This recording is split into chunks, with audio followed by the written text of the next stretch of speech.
We will open the Planning Commission meeting for Tuesday, October 3rd, 2017. If you rise and we'll do the Pledge of Allegiance. I pledge allegiance to the flag of the United States of America and to the republic for which it stands, one nation, under God, indivisible, with liberty and justice for all. Okay, and then audience comments. And seeing no audience, we will move on to item number 3, the business items. And A is a public hearing, the repeal of Port Orchard Municipal Code 20.38.706 and .707, trees and foliage in view protection overlay district.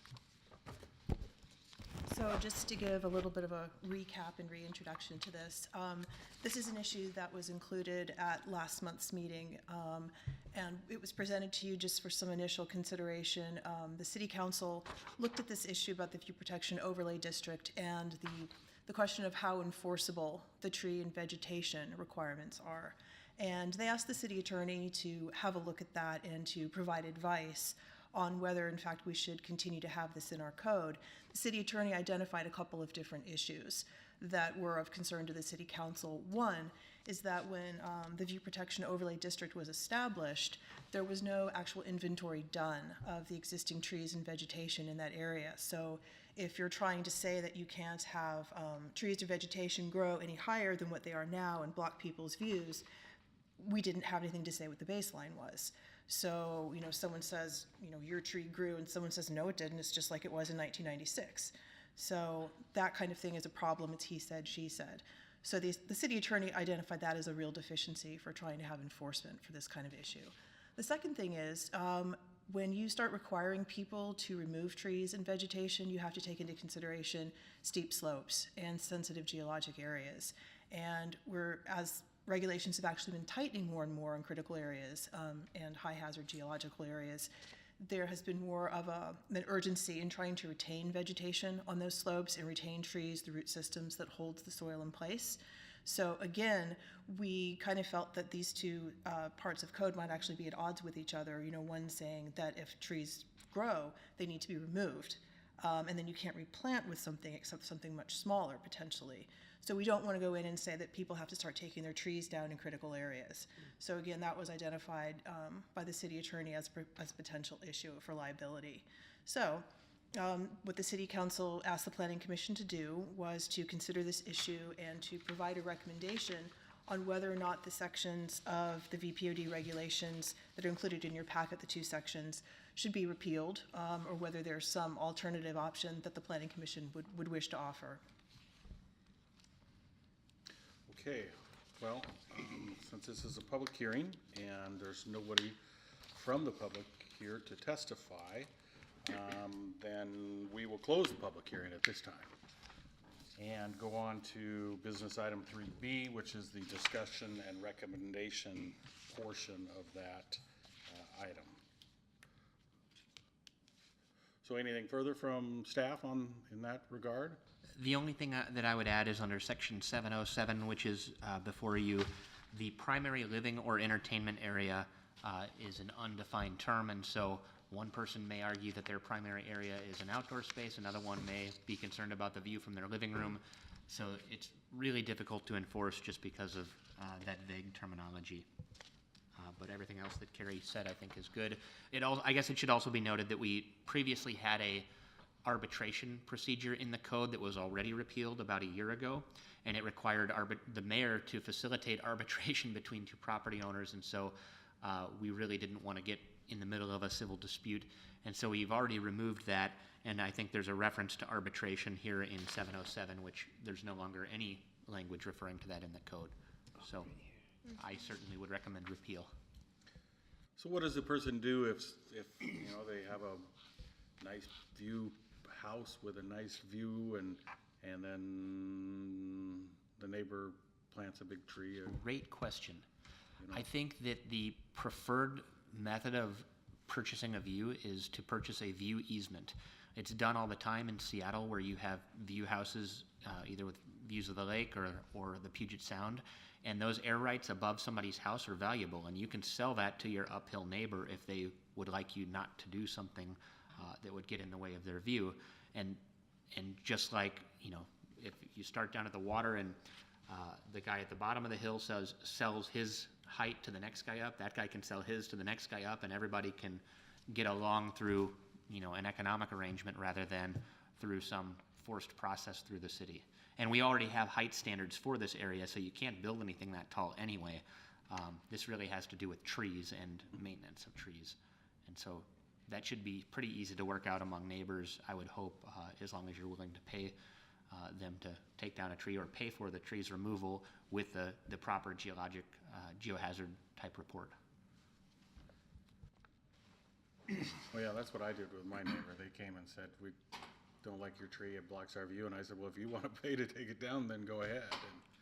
And they all banded together and took down a big old tree in my backyard. But I'm a nice guy. But I think that's part of this too, is, trying to encourage neighbors to work cooperatively together and to be neighbors, and to talk to Well, each that's other good and come luck, to solutions. you know, Yeah, I- I know. But instead of putting the city in the position of being the middleman, the legal middleman, the enforcer, that was the first line here. Instead of by us being out of it, that gives more incentive for people to do what Nick is saying, to purchase view easements or, that kind of thing, instead of going straight to legal methods. Well, being somebody who works in the criminal law field, you would be actually completely shocked at how bad it is between some neighbors. Oh, I it's wouldn't be just- shocked. Oh, it's just knockdown, drag out fights, and they wouldn't sell their view easement for $1.5 million to their neighbor. I would. Yeah, but there's, Do we even have a mechanism for view easements within the current code? You don't need one. It's a purely civil matter. If somebody wants to sell their view rights and record an easement, that's a agreement between those two private parties, and it gets recorded at the county, and then it shows up on a title report someday when somebody wants to buy or sell property.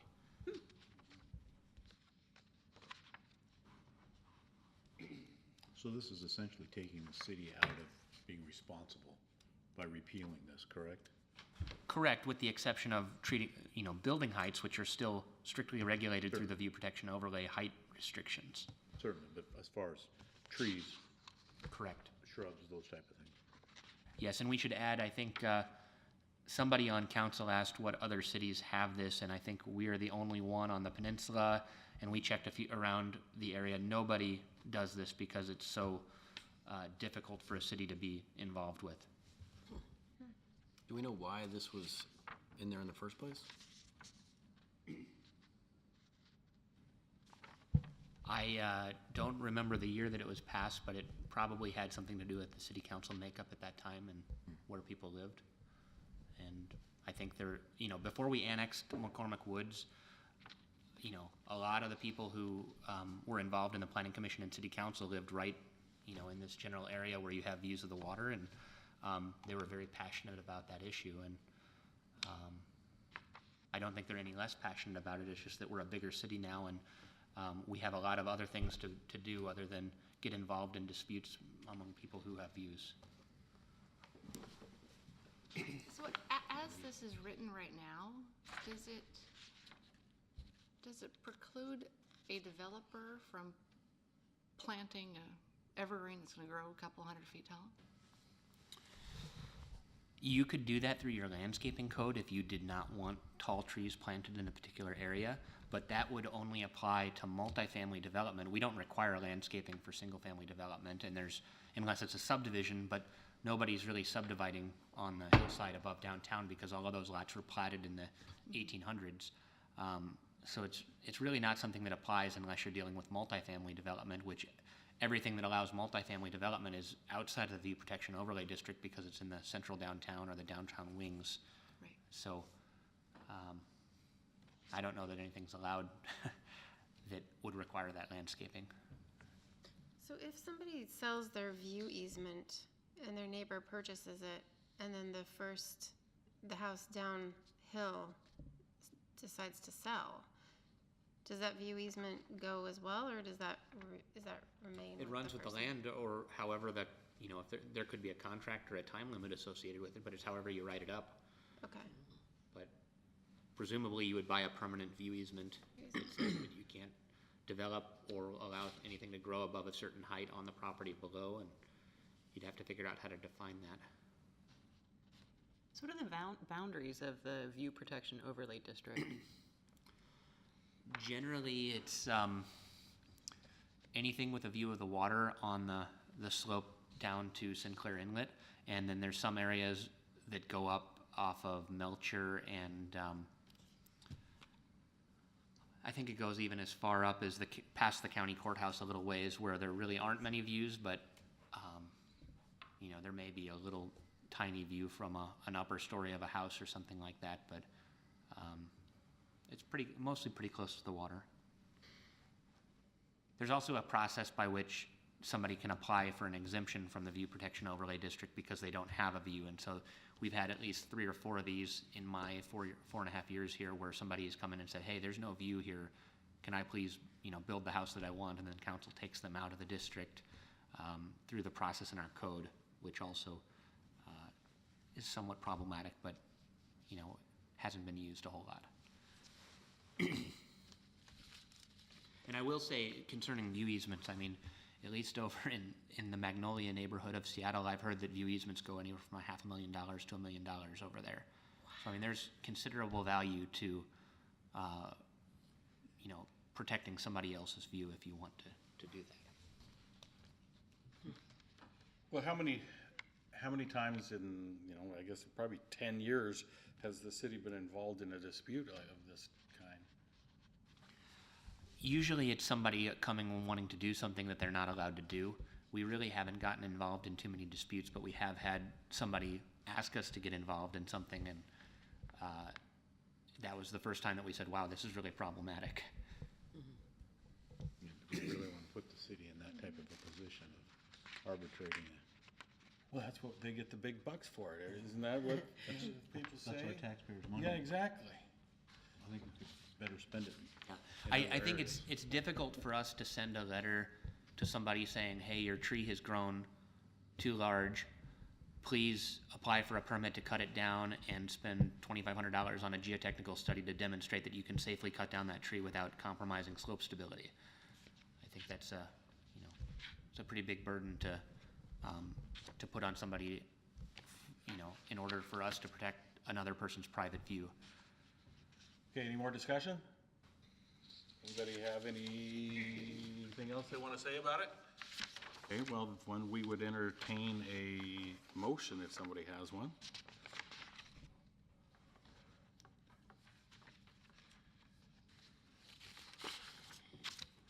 You didn't give us a recommended motion, so we actually have to come up with something on our own. I can suggest one. I move that the Planning Commission recommend to the City Council that POMC sections 2038, 706, and 707 be repealed. So moved. Is there a second? Second. Mark made the second. Okay, any discussion? All in favor? Aye. Anyone opposed? So it passes. Got you guys off the hook. Okay, so item number 4 is approval of the minutes from September 5th, 2017. And I would entertain a motion in that regard. I'd like to motion that we make, that we approve the that we minutes? approve the minutes from September 5th, 2017 Planning Commission meeting. And is there a second? I'll second it. There we go. And any discussion? Okay, all in favor? Aye. Anyone opposed or abstain? Abstaining. Trish abstains? I 'cause wasn't there. She wasn't there? I can't verify what was said. It Okay. looks like it was a busy meeting. Yeah, it was a fun one, actually. So that passes and the minutes are approved. Do you want me to sign those? Please, and would you also please sign the resolution about the comprehensive plan that was in there as well?